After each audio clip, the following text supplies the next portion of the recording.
May I come in, sir? Yes, come. Good evening, sir. Take a seat. Thank you, sir. तो पहला question तो यही है कि political philosophy, political science, political theory और political ideology, इनमें क्या अंतर है? सर, पॉलिटिकल फिलॉसफी एक आदर्श होता है जिसके आधार पर हम थियरी का निर्माण करते हैं, और थियरी के अंतर्गत विचारधारा होती है। विचारधारा एक सेट ऑफ आइडिया होता है जो किसी समय, किसी काल और किसी समूह के व्यक्ति से संबंधित होता है। अगर विचारधारा को as a science of ideas लें तो सर बिल्कुल, विचारधारा से किसी का इन्वेंशन हो सकता है, किसी चीज़ का हम कोई आविष्कार भी कर सकते हैं, और ये साइंस भी है सर। राष्ट्रवाद और अंतर्राष्ट्रीयवाद, ये दो राजनीतिक विचारधाराएं सर कॉम्प्लीमेंट्री है या एंटागोनिस्टिक? सर ये एंटागोनिस्टिक है। राष्ट्रवाद किसी भी समूह के लोगों को एक राष्ट्रीय सीमाएं बांधता है, परंतु अंतर्राष्ट्रवाद बताता है कि कोई राष्ट्रीय सीमा नहीं है और हम सभी एक हैं। ये मानववाद को बढ़ावा देता है। लेकिन गांधी ने तो कहा कि राष्ट्रवाद और अंतर्राष्ट्रीयवाद एक दूसरे के पूरक हैं, और एक मजबूत भारत राष्ट्र अंतर्राष्ट्रीय कॉज के लिए अपने आप को सेक्रीफाइस कर देगा।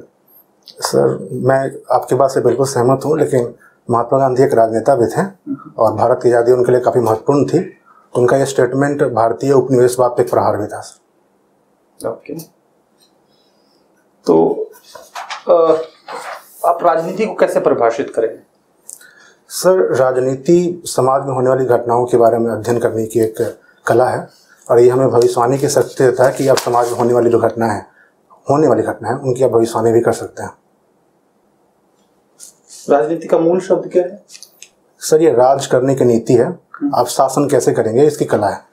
राज्य और सरकार में क्या फर्क है? सर राज्य यदि हम राजनीतिक विज्ञान के दृष्टिकोण से देखें तो ये देश को संबोधित करता है, परंतु यदि हम अपने संविधान के दृष्टिकोण से देखें तो राज्य एक संप्रभु एंटिटी है। और नेक्स्ट क्वेश्चन भूल गया, सॉरी सर। राज्य और सरकार, सर सरकार राज्य पे सत्ताधीन होते हैं, सत्तासीन होते हैं, जैसे भारत में भारत सरकार। अच्छा, तो संप्रभुता का अभ्यास सरकारें करती है। अब 8 नवंबर 2016 को मोदी जी ने एक संप्रभु निर्णय ले लिया कि 1000 और 500 के नोट अब लीगल टेंडर नहीं रहेंगे। सर तो क्या राज्य के आधार पर सरकारों को इतनी बड़ी सर्वोच्चता होनी चाहिए? सर मैं आपकी बात से सहमत हूँ। मेरा मानना है कि हमारे देश की जनता ने चुना है, और जिस वक्त ये निर्णय लिया गया था उनके पास 282 लोकसभा सांसद थे, तो हमारे देश की जनता को प्रतिनिधित्व करते हैं। तो मेरा मानना है कि वो सही निर्णय था। हालांकि कुछ कमियां भी बाद में आई, उसके कुछ ड्रॉबैक्स थे। हमारे जो कोऑपरेटिव बैंक्स थे वो कोर बैंकिंग सिस्टम से जुड़े हुए नहीं थे, जिसके कारण जितने इलीगल नोट्स निकलने थे वो नहीं निकल पाए सर। और जो नई सरकार है मोदी 2.0, उनके जो विदेश मंत्री हैं जयशंकर, उन्होंने कहा सबका साथ, सबका विकास, सबका विश्वास विदेश नीति के लिए भी लागू होती है। कैसे?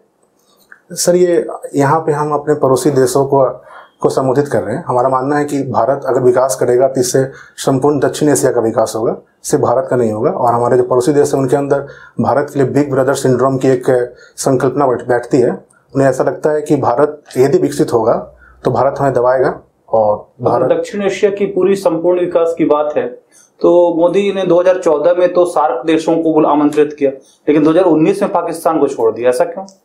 सर पाकिस्तान का रवैया ऐसा है कि जब भी हमने दोस्ती का हाथ बढ़ाया है उन्होंने कुछ विश्वासघात किया है। पाकिस्तान में पावर सेंटर किसी एक व्यक्ति के पास नहीं है, किसी एक गवर्नमेंट के पास नहीं है। पाकिस्तान का जो डीप स्टेट है वो काफ़ी स्ट्रांग है, ISI मिलिट्री के पास है। तो ऐसे में हम किससे बात करें, ये मुश्किल है सर। कुछ कमियां आपको लगती हो इस सरकार में और कुछ सजेशन देना चाहते हैं? सर मैं सक्षम हूँ सरकार की कमी निकालने में, क्योंकि जो तथ्य हैं, जो सरकारी आंकड़े निकलते हैं वो संभवतः सरकार के पक्ष में ही होते हैं। लेकिन हाल ही में एक विवाद आया था नेशनल स्टैटिस्टिकल सर्वे ऑर्गेनाइजेशन का कि भारत में बेरोजगारी बढ़ रही है। तो मेरा मानना है कि हाँ, बेरोजगारी एक समस्या है सरकार की। और कोई समस्या? सर मैं और कोई समस्या, कहा गया कि ऑक्सीजन की कमी से कोई भी नहीं मरा, कैसे देखते हैं स्टेटमेंट को? सर यदि इस वक्तव्य को संसद में दिया गया था, और संसद एक हमारी संसद संप्रभु नहीं है लेकिन देश की सबसे बड़ी विधायी इकाई है, तो मेरा मानना है कि यदि वहाँ कोई वक्तव्य दिया गया है तो आंकड़े भी उपलब्ध होंगे उनके पास, और कोई आंकड़ा उपलब्ध नहीं है जिससे मैं सरकार को इस मुद्दे पे आलोचित कर सकूं। आपको क्या लगता है कुछ नैतिक आंकड़े भी होते हैं? सर बिल्कुल होते हैं। नहीं, आपने एक चीज कहा कि आंकड़े उपलब्ध नहीं है। दिल्ली सरकार ने आंकड़े उपलब्ध कराया कि हमारे यहाँ इतने लोग मरे हैं ऑक्सीजन की कमी से। सर पत्रकारिता ने तो बहुत सारे आंकड़े दिए। सर मैं आपकी बात से बिल्कुल सहमत हूँ और मेरा मानना है कि बिल्कुल दिल्ली सरकार ने ऐसा किया है, परंतु यहाँ समस्या ये है कि जब दो सेंट्रल गवर्नमेंट और स्टेट गवर्नमेंट में कोई कॉन्फ्लिक्ट होगा तो सुप्रीम कोर्ट ने हमेशा सेंट्रल गवर्नमेंट के आंकड़े को, ये इश्यू केवल फैक्ट्स का नहीं है, इश्यू नैतिकता का है कि देश के जो सर्वोच्च पदधारी एक्सिक्यूटिव, पॉलिटिकल एक्सिक्यूटिव, ये बात संसद में कहते हैं, सर्वोच्च विधायी संस्था में जो कि एक मंदिर होती है, कि ऑक्सीजन से हमारे यहाँ कोई नहीं मरा। क्या आपको भी लगता है कि ऑक्सीजन से कोई नहीं मरा? सर मैं खुद भी कोरोना से पीड़ित हुआ था। आप अपना एक्सपीरियंस बताइए। सर मैं खुद भी कोरोना से पीड़ित हुआ था, परंतु मुझे ऑक्सीजन की आवश्यकता नहीं, लेकिन मेरे कुछ निकट संबंधी थे, उनकी मृत्यु अवश्य हुई है। परंतु यहाँ पे एक समस्या ये की है कि जो हॉस्पिटल्स हैं उन्होंने मौत का कारण कभी भी ऑक्सीजन की कमी अपने रिपोर्ट में कभी इंगित नहीं किया। तो ये एक समस्या है। हमारे जो इंफ्रास्ट्रक्चर था मेडिकल, उन्होंने कहीं बताया ही नहीं कि ऑक्सीजन के कारण मृत्यु हुई है। उन्होंने बताया कि हाँ कोरोना था, मल्टी ऑर्गन फेलियर हुआ, आपका जो ब्रेड काइनिन इंस्टॉम जो आया था उसके कारण की मृत्यु हुई है। तो एक समस्या है। आप शिक्षक क्यों नहीं बनना चाहते? आप JRF हैं, इतने अच्छे ऑर्गेनाइजेशन से आपने पास किया है, KMC से पास किया है आपने, और आप एक बेहतर शिक्षक हो सकते हैं। सर मेरा प्रारंभिक उद्देश्य हमेशा से सिविल सेवा जाना था और मैंने JRF किया। इसके पश्चात मैं PhD भी करना चाहता हूँ और मैं आपको आश्वस्त करता हूँ कि जो भी सरकारी खर्च मुझ पे होगा मैं उसका उपयोग प्रशासनिक सेवा में पूर्णतः करूँगा। कैसे करेंगे? सर मेरे पास जो विशेषज्ञता होगी पॉलिटिकल साइंस की, मैं इससे लोगों के व्यवहार को समझ सकता हूँ, सरकार एवं लोगों के मध्य एक ब्रिज का काम कर सकता हूँ, एवं वंचित वर्गों के लिए जो नीति निर्माण है मैंने उनको अपने कॉलेज टाइम में काफ़ी पढ़ा है, तो मैं उसको समावेशी बना सकता हूँ। आपने सोनपुर मेला में कुछ किया है, कोऑर्डिनेटर है, मेला से फायदा क्या है? सर मेला लोगों के लिए एक मौसमी रोजगार उपलब्ध करवाता है। वहाँ पे अवसंरचनात्मक ढांचे का विकास होता है। जैसे जब भी बिहार में सोनपुर मेला लगता है तो रोज जो रोड्स होते हैं उनका नवीकरण किया जाता है, जो बांध है गंडक नदी के किनारे उनका फिर से पुनर्निर्माण किया जाता है। तो ये सभी कुछ अवसर उपलब्ध होते हैं सर, रोजगार की संभावना ही बढ़ती है। अच्छा, तो सरकार को आय भी इससे होती है? बिल्कुल होती है सर, कुछ राजस्व भी प्राप्त होता है। ऐसा तो छठ पूजा के दौरान भी किया जाता है। बिहार में छठ पूजा और सूर्य की पूजा इतनी ज्यादा लोकप्रिय क्यों है? इसका कारण क्या? सर मैं इसका स्पष्ट करने जाता हूँ, क्षमा चाहता हूँ सर। हम भगवान राम से क्या सीखें? सर भगवान राम से जो सीखा जा सकता है वो है सर सत्य बोलना, एवं जो उनका पौरुषवादी जो अवधारणा था कि हम अपने वचन से कभी हटेंगे नहीं, मेरा मानना ये काफ़ी उचित है सर, सीखा जा सकता है। आज तुलसीदास होते तो क्या लिखते? सर क्षमा चाहता हूँ, मैं स्पष्ट, मुझे पता नहीं तुलसीदास के बारे में। तुलसीदास को नाम नहीं सुना? नाम सुना है सर, लेकिन उनका जो उनका जो लिखा हुआ रामचरितमानस है, मैं उनके बारे में स्पष्ट नहीं जानता उस लेखन के बारे में। तो उसमें क्या लिखा है ये? Yes sir. गुड, अच्छी बात। प्रेमचंद का नाम सुना है? सर गोदान लिखा था उन्होंने। वो जानते हैं उसमें क्या होगा? सर उसमें उन्होंने जातिगत भेदभाव के बारे में बताया था कि समाज में जातिगत आधार पर कितनी ज़्यादा शोषण किया जाता है, जिसमें एक व्यक्ति। भारतीय संस्कृति की 3 विशेषताएं बताइए। सर पारिवारिक संकल्पना, बहुसंस्कृतिवाद एवं विविधता में एकता। विविधता में एकता, तो बहुसंस्कृतिवाद एक ही बात है। सर बहुसंस्कृतिवाद हमें ये बताता है कि जो माइनॉरिटी कम्युनिटीज है हम उसके भी अधिकारों की उसी प्रकार रक्षा करेंगे जैसे हम बहुसंख्या करते हैं। और जनरली जब बात आएगी दोनों में कॉन्फ्लिक्ट की तो हम माइनॉरिटी का सपोर्ट करेंगे। तो भारत में हमेशा से देखा गया है कि हमने माइनॉरिटी को प्रमोट किया है यदि बहुसंख्यक मूल्य उसके बीच में आते हैं तो रविन्द्रनाथ टैगोर का कोई योगदान बताइए। सर रविन्द्रनाथ टैगोर ने राष्ट्रवाद की आलोचना की थी और अंतर्राष्ट्रवाद को बढ़ावा दिया था, और मानववाद संबंधी उनके जो विचार हैं वो काफ़ी उल्लेखनीय है सर। कोई किताब उनकी? सर गीतांजलि। मैंने सुना वो 14वीं संतान थे सर, और अभी जनसंख्या नीति में कहा जा रहा है कि 2 से ज्यादा हो ही ना। आपको व्यक्तिगत स्तर पर बताएंगे कि आपको क्या लगता है कि 2 से ज्यादा संतान ना हो, या संतान को हम संसाधन बनाएं, जनसंख्या के जगह पर हम रिसोर्स बनाएं, सरकारों को क्या करना चाहिए? सर मेरा मानना है कि संतान उत्पत्ति करने का जो अधिकार है वो महिला का अपना होना चाहिए। उन्हें आप आर्थिक रूप से सशक्त कीजिए, सामाजिक रूप से उन्हें मजबूत कीजिए कि वो निर्णय ले सके, उन्हें शिक्षा प्रदान कीजिए, उनके न्यूट्रिशन पर ध्यान दिया जाए। तो संभवतः जब वो शिक्षित होंगी तो वो बच्चे पैदा करने के बारे में कम सोचेंगे। और संभवतः सरकारी नीति के पक्ष में नहीं आप? सर मैं पक्ष में नहीं हूँ तो मैं विपक्ष में भी नहीं हूँ। मेरा मानना है कि हम कुछ और भी विकल्प अपना सकते हैं, उन्हें सशक्त कर सकते हैं, ना कि फोर्स किया जाए उनको।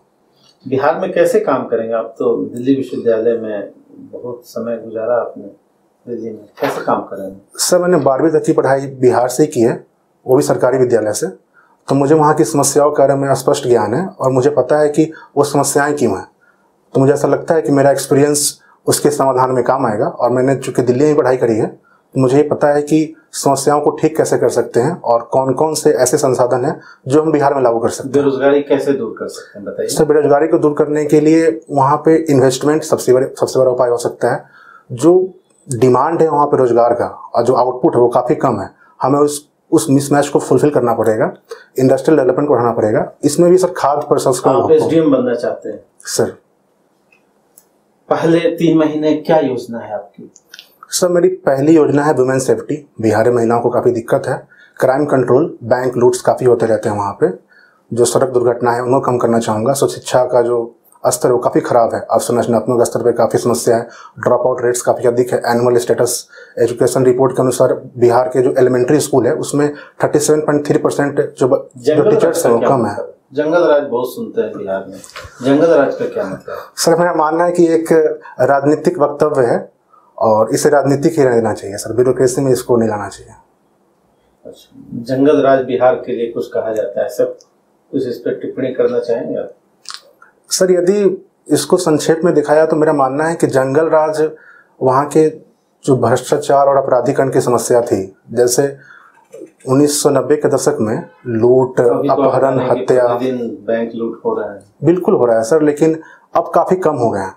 एनसीआरबी की रिपोर्ट है कि बिहार में जो अपराध की समस्या है उसमें काफ़ी गिरावट आई है, वृद्धि हुई है, गिरावट 2005 से जो 15 का रिपोर्ट है सर, ठीक है, और उसके पहले 90 से 2005 का रिपोर्ट है, उसमें वृद्धि दिखाई दे रही है, वृद्धि का ट्रेंड दिखाई दे रही है। सर मैं बिल्कुल क्षमा चाहूँगा आपसे, मैंने पढ़ा है कि कमी हुई है सर। अच्छा ठीक है। प्रकाश झा जी को अभी क्या सजेशन देना चाहते हैं?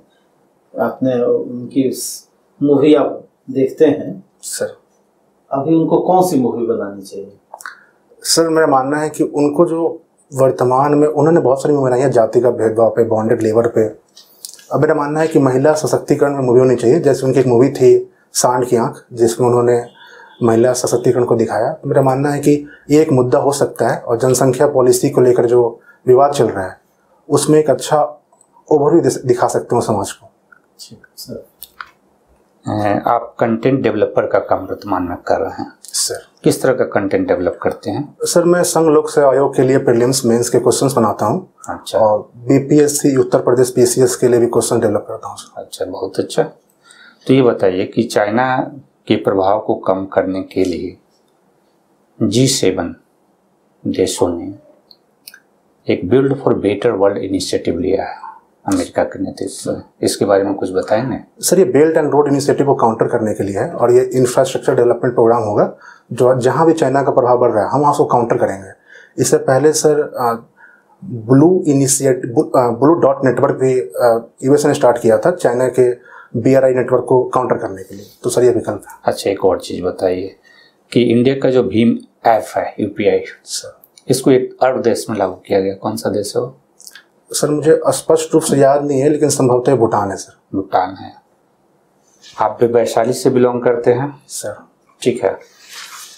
वैशाली अगर मैं जाना चाहूँ तो क्या दिखाना चाहेंगे आप?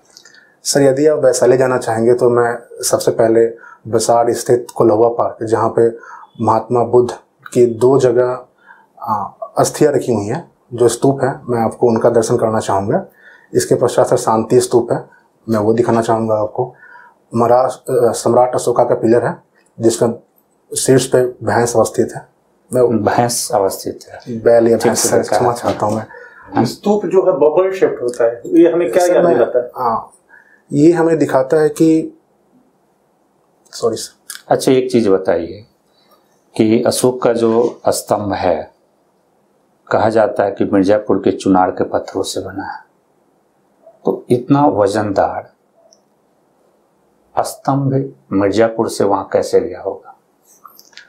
सर, यदि हम हड़प्पा सभ्यता को देखें तो उस समय बर्तनों का निर्माण स्टार्ट हो गया था, जो बताता है कि पहिया का आविष्कार हो चुका था।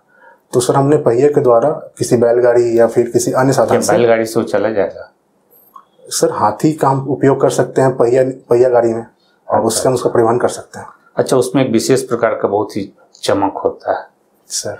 क्यों है? सर पॉलिश्ड है। पॉलिश किस प्रकार से पॉलिश आएगा उसमें? सर मैं ये स्पष्ट नहीं जानता हूँ, क्षमा चाहता हूं। स्पष्ट नहीं जानते। महावीर का संबंध भी वैशाली से है।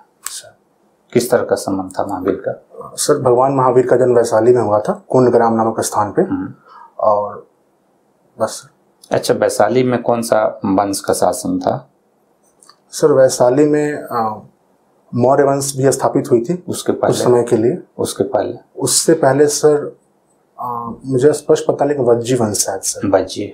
तो महावीर का संबंध बहुत ही उस समय के प्रभावशाली राजनीतिक घड़ाओं से भी था सर। तो कौन थे जिनके साथ महावीर का रिलेशनशिप था? सर क्षमा, वैशाली के राजा। क्षमा चाहता हूँ सर। आपके व्यक्तित्व में कौन सी 2 पॉजिटिव बातें हैं जो आपके मित्र और परिवार और समाज जानता ही नहीं? सर मैं किसी भी काम को अंत तक करता हूँ, जब तक वो समाप्त नहीं होगा मैं छोड़ूंगा नहीं, चाहे वर्षों लग जाए। इसके अतिरिक्त सर मैं सत्यनिष्ठ हूँ, मैं कभी किसी काम को दूसरे तरीके से नहीं करता हूँ। जो सही रास्ता है मैं उसी को अपनाऊंगा सर। तो कोई उदाहरण देके बताइए कि जिस काम को आपने लिया और अंत तक छोड़ा ही नहीं उसको। सर अभी हाल ही में मुझे एक प्रोजेक्ट दिया गया जिसमें 100 क्वेश्चंस मुझे बनाने थे यूपीएससी प्रीलिम्स के लिए, और मुझे मात्र 2 दिन का समय दिया गया था। फर्दर मैंने रिक्वेस्ट किया उनसे कि काफ़ी कम समय है, क्योंकि 10 क्वेश्चन बनाने में ही 5-6 घंटा लगता है अगर आप क्वालिटी क्वेश्चन बना रहे हैं तो सर मैंने कंप्लीट किया। मैंने 16 घंटे काम किए एक दिन में, और मैंने कंप्लीट किया सर उसे।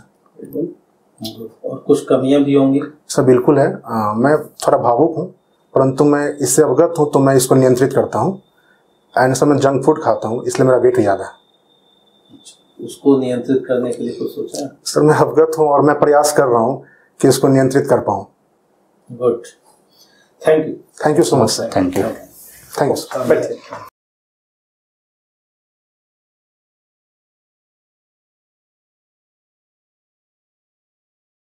आपका फॉर्मल इंटरव्यू खत्म हो गया। आप कुछ अपनी तरफ से पूछना चाहें तो बताएंगे? सर मुझे ये पूछना है कि जैसे मैंने अभी पाटलिपुत्र यूनिवर्सिटी में पीएचडी के लिए इंटरव्यू दिया था, तो मैं चूंकि रिजल्ट आ जाएगा 2-3 दिन में, तो मैं इसको बोर्ड के सामने बताऊं या नहीं? क्योंकि जनरली जब वहाँ प्रोफेसर्स होते हैं तो उन्हें ऐसा लगता है कि मुझे प्लान बी रख रहा है और सिविल सर्विस को प्लान नहीं बनाना चाहता है ये। तो मैं इसको जस्ट उपलब्धि अगर सच है तो उसमें हिचकिचाने की जरूरत नहीं। सत्य बोलने में क्या हिचकिचाना? मेरा एक मत है कि जैसे अगर सच बोलते हैं तो आपकी हिचक कम रहती है।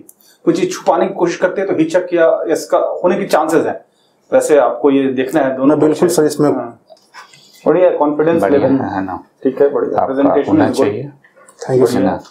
जो एक चीज सुधार के, मीडियम तो इंग्लिश था आपका? No sir, Hindi.